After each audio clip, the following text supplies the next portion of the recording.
If you have ever lived like this, working hard, changing environments, changing jobs, changing circles, even changing cities, and somehow still ending up in the same kind of relationships, the same kind of trouble, the same kind of pain, then do not be too quick to call it bad luck.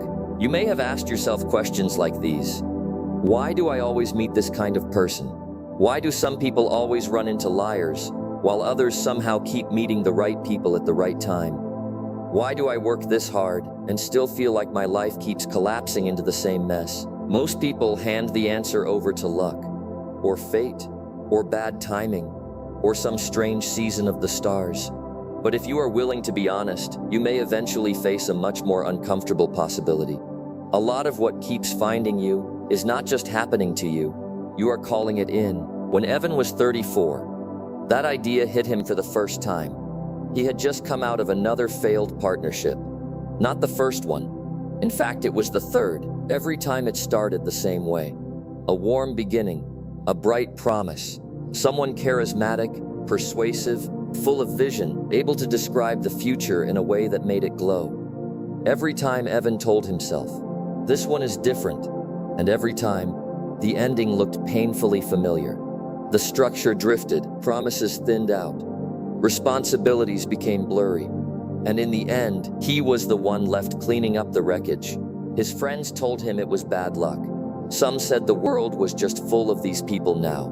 But what unsettled Evan most was not that he had met another bad one. It was the growing suspicion that he kept walking into the same script. One night he sat in his apartment with only one lamp on, his phone glowing beside him, though he was not really looking at it.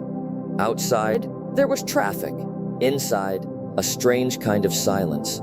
And for the first time, he admitted something to himself. He was not just unlucky. Something in him was helping these people find him. A few days later, he went to see an old friend he had not spoken to in a long time. His name was Soren. He had once been involved in business too. Later, he withdrew from public life. Some people said he had stepped away. Others said he had gone off to study strange things. Evan did not usually trust that kind of language. But this time, he no longer had a better answer. Soren lived on the edge of the city, in a small, worn house. There was very little inside. A table, a lamp, a few shelves, and against the wall, an old radio. When Evan walked in, Soren was turning the dial. The room filled with bursts of static, signals fading in and out, fragments of stations almost caught, then lost again. Soren did not ask how he had been. He looked at Evan once and said, "You are not just meeting bad people. You are broadcasting the same signal." The sentence landed badly. It sounded like blame, like all the damage in Evan's life was somehow his own invitation. He almost pushed back, but Soren just lowered the volume on the radio and asked, "Have you ever wondered why some people keep entering the same kind of relationships, the same kind of partnerships, the same kind of trouble?" Evan said, "Because the world is full of the same kinds of people." Soren nodded. Yes, the world is full of them. But that is not the real question. The real question is, why do they keep connecting with you? He tapped the radio with one finger. The world is not only giving things to you, you are always sending something out. You are not just a receiver, you are a transmitter. That sentence quieted Evan. Soren did not make it mystical, he made it practical. Every person, he said, carries a long-term signal, not a magical aura, not a fantasy field. Call it your state. The place your mind keeps returning to, the way you see yourself, the way you speak, the way you choose, the way you handle fear, lack, envy, urgency, people-pleasing, and boundaries. All of that combines into a steady signal, and that signal keeps going out. Evan still was not fully convinced, so Soren asked him a simpler question. What kind of people do you most often attract? Evan thought for a moment. People who come in hot. People with energy, vision, momentum. People who make things sound like they are just about to break open. Then later, they become unstable. They break promises. They dodge responsibility. They leave the mess for someone else. Soren nodded. And what state are you usually in when those people first feel attractive to you? Evan was about to say that he simply believed in people, but the answer did not feel honest enough.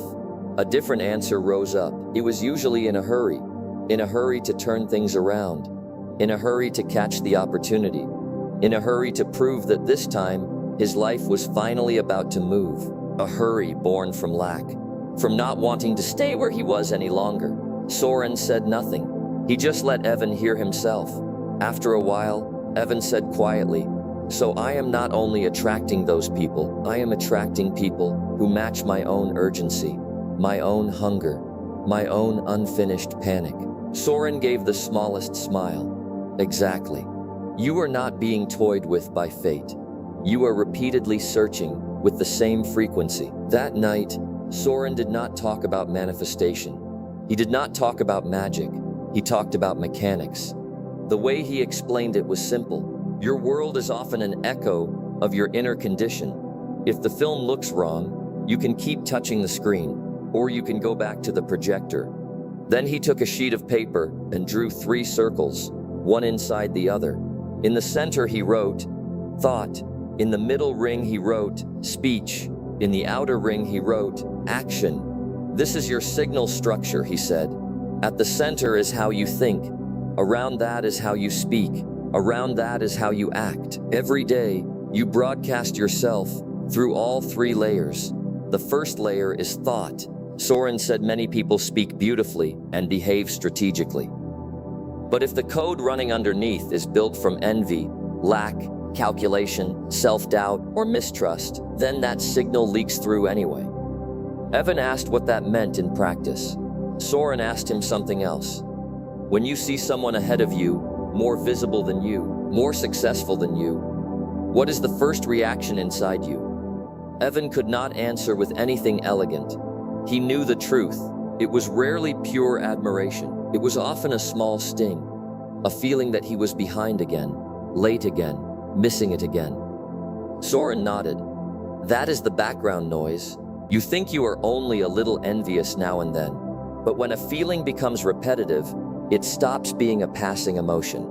It becomes a signal, and then you begin attracting people who are also driven by restlessness, scarcity, and comparison. So working on the mind is not a moral performance. It is debugging. You identify the code that keeps leaking through and begin rewriting it. Evan asked how. Soren said, start with honesty. When envy appears, see it. Do not immediately become it. Ask yourself, what is this person showing me that I also need to grow? Instead of secretly wanting them to fall, let the sting become direction. The second layer is speech. Soren said most people underestimate language.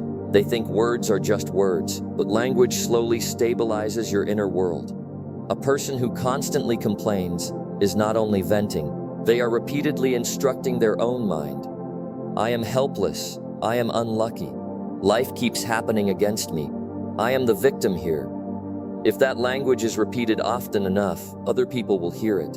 But more importantly, your own system will start believing it. Complaint is a very low signal, Soren said. And what it most easily attracts is not solutions. It attracts more people who also live inside complaint. When he said that, Evan suddenly remembered the lowest period of his life. He had indeed gathered around himself a small circle of people who were always criticizing the market, the world, the system, other people. At the time, he had mistaken that for understanding. Now he could see it had been a kind of failure club, where everyone fed each other's helplessness. Soren was not telling him to fake positivity. He was telling him to stop feeding the system with sentences that kept pulling it downward. Not to stop telling the truth, but to stop turning, I am always the one this happens to, into a daily prayer. The third layer is action. This was the hardest one, because thought can be hidden, speech can be polished, but action is what the world actually reads. Soren asked him, if someone tells you they are trustworthy, but they are always late, always unstable, always vague with responsibility, always loose with their word, would you believe them? Evan said no. Exactly, said Soren. The way you act is your strongest transmission tower. Keep your word, and the world will slowly send you more reliable people. Break structure, waver, drift, act without clarity, and the world will send you confusion. You are not telling the world who you are with your mouth. You are revealing who you are through pattern. On the way home that night, Evan could not stop thinking about the three circles: thought, speech, action. For the first time, he realized that every attempt he had ever made to change his life had mostly happened on the outside. Change the strategy, change the circle, change the platform, change the environment. But he had almost never sat down and asked the simplest question of all: what am I actually broadcasting? So he designed a 21-day experiment. In the first week, he only watched thought. He did not rush to fix anything. He just noticed. When did lack appear? When did comparison appear? When did urgency hijack his judgment? When did he start moving from the belief that time was running out? By the end of the week, he saw something clearly. He had been living inside the signal of, "I am already late." No wonder he kept choosing from panic. In the second week, he began watching speech, not trying to become holy, just trying to stop feeding the downward patterns. Less complaint, less bitterness, less clever negativity, less language that gave shape to his helplessness. He forced himself to slow down his words, clean them up, say less when less was wiser. In the third week, he worked on action. If he said yes, he followed through. If he did not want something, he said no earlier. Less pleasing, more honesty. And when he felt pulled towards someone familiar in the old way, he paused long enough to ask whether he was about to enter another relationship built on the same low frequency. At the end of 21 days, his life had not become a miracle. No sudden rescue, no dramatic reward from the sky, but something real had shifted. The kinds of people who used to lock onto him so easily no longer connected in the same way. Some relationships naturally faded. Some deals smelled wrong much earlier than before. Some rooms he could now feel and leave. At the same time, a different type of person began appearing. Steadier people, cleaner people, people whose words had less glitter and more structure. People who could actually carry weight. That was when Evan finally believed that fate was not just random fog. It was more like an echo wall. What you keep sending out, you are more likely to hear back. Not everything can be controlled. The world is still the world. But at least now, he was no longer an unconscious transmitter. He had begun becoming his own engineer. Years later, someone asked him what the most important step in changing his life had been. He thought for a long time. Then he said, "It was not trying harder to grab something outside me. It was stopping long enough to see what I had been sending out all along." This is Otherworld Radio. Real change does not begin when the world hands you a better script. It begins when you finally return to the projector and correct the beam. When your thought, your speech, and your action slowly begin to align, your world starts sending back a different signal.